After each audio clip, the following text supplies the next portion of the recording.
Bună, dragii mei! Bine ați venit pe canalul meu! Pentru cei care nu mă cunosc, eu sunt Beatricia și astăzi vă invit alături de mine să facem un tort spectaculos de mus cu note tropicale de mango și cocos. Tortul nostru va fi alcătuit din următoarele elemente: un blat pufos cu cocos, un compot de mango, un strat de mus de mango, mus de cocos din bezea și un strat de geleu de mango. Haideți să începem! Pentru blat vom amesteca mai întâi toate ingredientele uscate: făina cernută, praful de copt, sarea și fulgi de cocos.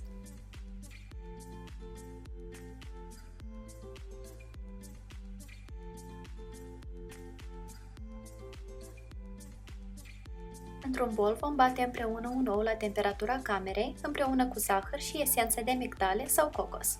Eu am folosit esență de migdale. Batem totul împreună, mărind treptat viteza mixerului până la maxim, timp de 4-5 minute, până compoziția devine deschisă în culoare și se triplează în volum.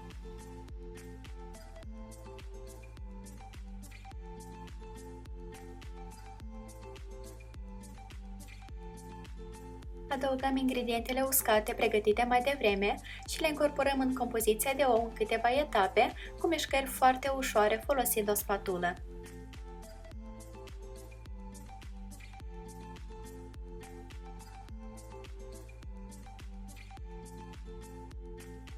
Coacem blatul într-o formă rotundă tapetată cu hârtie de copt sau un inel acoperit la bază cu o folie de aluminiu cu diametrul de 18 cm. Marginile formei le ungem cu puțin unt. Dăm blatul la cuptorul preîncălzit la 180 de grade între 10 și 15 minute sau până când trece testul scobitorii.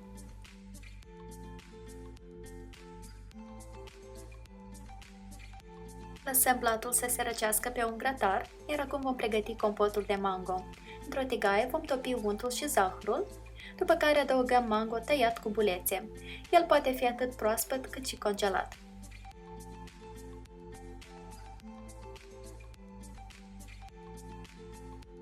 Amestecăm bine și îl vom căli până se înmoaie, dar totuși încă își menține bine forma. Acest lucru nu durează mult, tipic fructul de mango se înmoaie foarte rapid, 2-3 minute e suficient.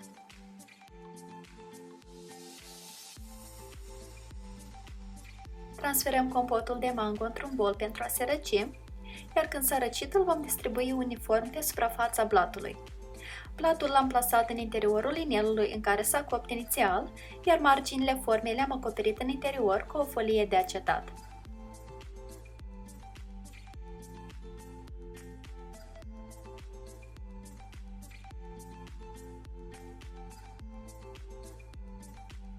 Dăm inelul deocamdată deoparte, iar acum vom pregăti un piure de mango. În vasul unui blender adăugăm fructele de mango, care la fel pot fi proaspete sau congelate. Din această cantitate vom face și musul de mango și geleul.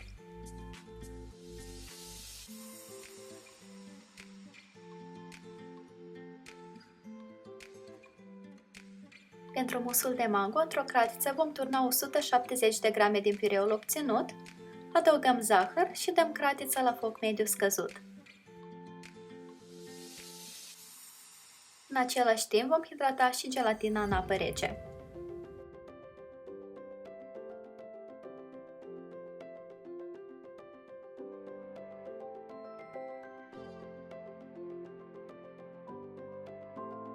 Amestecăm piureul puțin, iar la primele semne de fierbere oprim focul și adăugăm gelatina hidratată.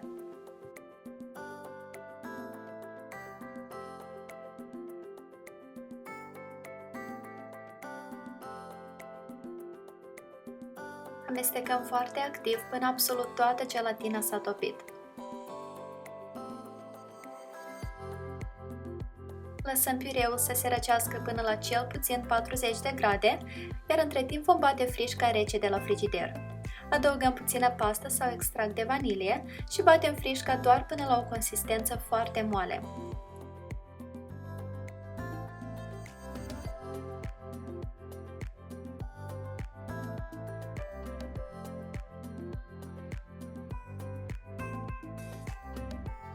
Când piureul a atins temperatura de 40 de grade, este deja sigur să-l amestecăm în frișcă.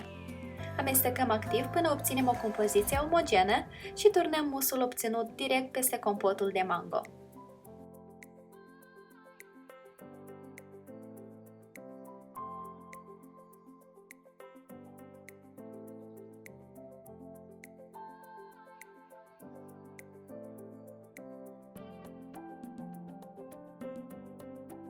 Mișcăm puțin forma pentru a distribui musul cât mai uniform și dăm întreaga compoziție la congelator până la congelare completă.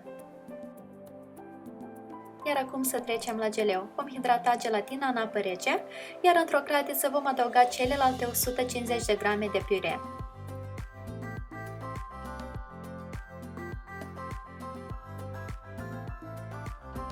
Adăugăm zahăr, iar când compoziția este aproape de fierbere, oprim focul și adăugăm gelatina, exact cum am procedat anterior. Amestecăm activ și turnăm compoziția de geleu într-o formă cu diametrul de 14 cm. Baza formei am acoperit-o cu o folie obișnuită de plastic, iar pe margini am pus o folie de acetat.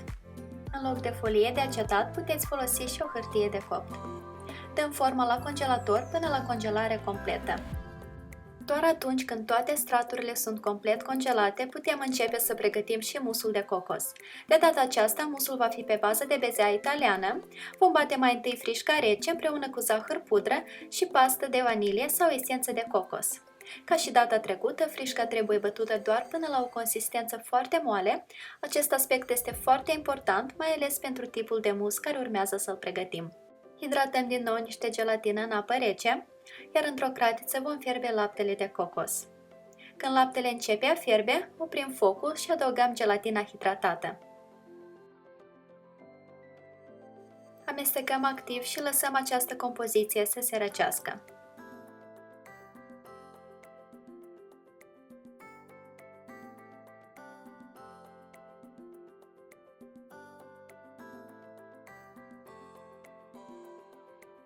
Între timp vom pregăti bezeaua italiană, însă de data aceasta nu vom face bezeaua pe baza unui sirop, așa cum suntem obișnuiți, în schimb vom folosi miere.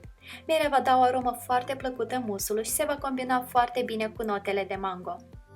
Ca și în cazul unui sirop, fierbem mierea la foc mic până atinge temperatura de 118 grade. Pentru că acest lucru se întâmplă destul de rapid, vom începe în același timp să batem albușul împreună cu puțin suc de lămâie. Batem albușul la cea mai înaltă viteză a mixerului până obținem vârfuri moi, iar când mierea a atins temperatura necesară, o vom turna încet în bezea.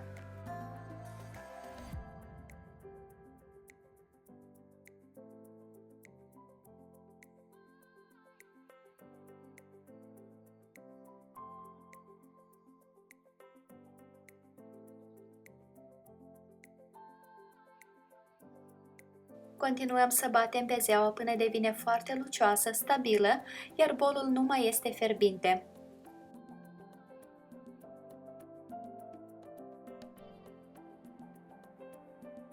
La această etapă trebuie să lucrăm foarte rapid, adăugăm laptele de cocos împreună cu gelatina în frișcă și amestecăm activ pentru a-l incorpora. După care, folosind deja o spatulă, vom incorpora bezeaua obținută până obținem un mus omogen.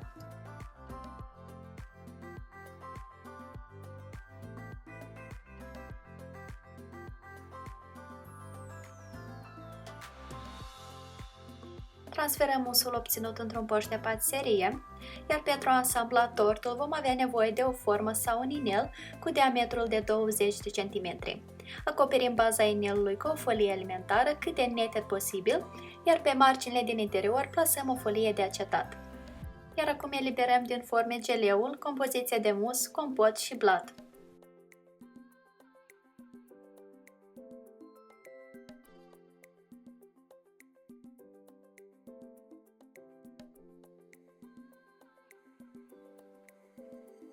Introducem stratul de geleu în interiorul inelului, poziționându-l cât mai la centru și îl acoperim cu aproximativ jumătate din cantitatea totală de mus de cocos.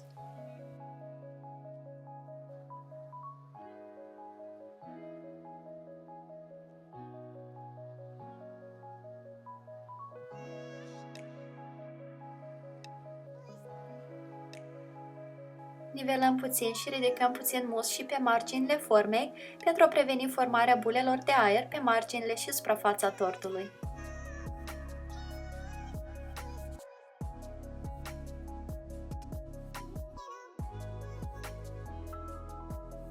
În continuare vom introduce toate celelalte straturi care sunt lipite împreună cu partea platului în sus. Le apăsăm ușor în mus, după care umplem marginile cu musul rămas.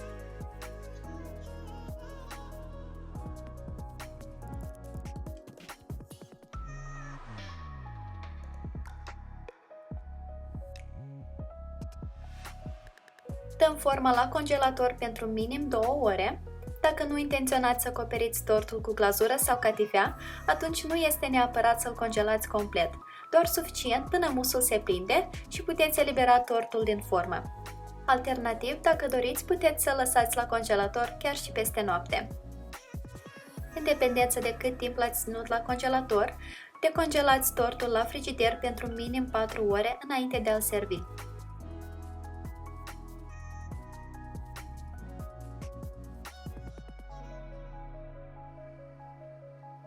Tortul îl puteți păstra așa cum e sau să-l decorați după propriile preferințe.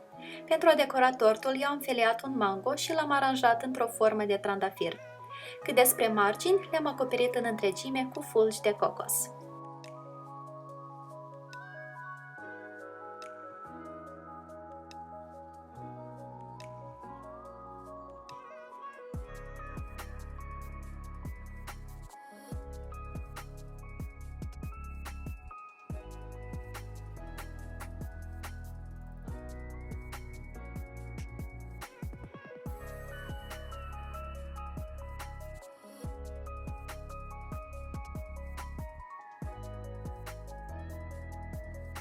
Tortul a ieșit foarte bun, deși toate aromele și texturile prezente se armonizează perfect împreună, fiecare din ele se simt foarte bine și individual și anume acest aspect face acest tort o experiență aparte. Linkul către rețeta integrală scrisă cât și linkurile către alte rețete interesante le găsiți în descrierea acestui video. Iar eu vă mulțumesc că ați fost alături de mine și vă doresc o zi delicioasă în continuare. Poftă bună! Pa, pa!